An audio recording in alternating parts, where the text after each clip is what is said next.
গরমের দাবদাহে শরীর থেকে প্রচুর ঘাম বেরিয়ে যায়, যার ফলে ডিহাইড্রেশন বা পানি শূন্যতা দেখা দেয়।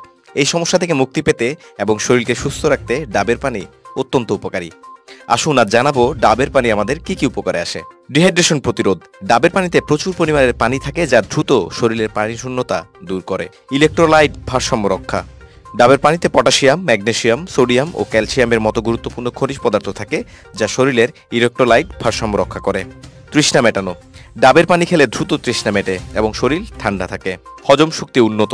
ডাবের পানি হজম শক্তি উন্নত করতে এবং কোষ্ঠকাঠিন্য দূর করতে সাহায্য করে। রোগ প্রতিরোধ ক্ষমতা বৃদ্ধি। ডাবের পানিতে ভিটামিন সি থাকায় যা রোগ প্রতিরোধ ক্ষমতা বৃদ্ধি করতে সাহায্য করে।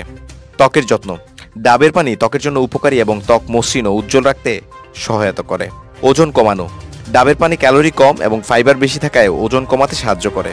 ডাবের পানি সম্পূর্ণ প্রাকৃতিক পানীয় এবং এতে কোনো কৃত্রিম উপাদান নেই। তাছাড়া ডাবের পানি ডেঙ্গু জ্বর, ডায়াবেটিক্স, জন্ডিসের রোগীদের জন্য গুরুত্বপূর্ণ ভূমিকা পালন করে থাকে। তাই নিয়মিত ডাবের পানি পান করে গরমের দাবদাহে নিজেকে সুস্থ রাখুন।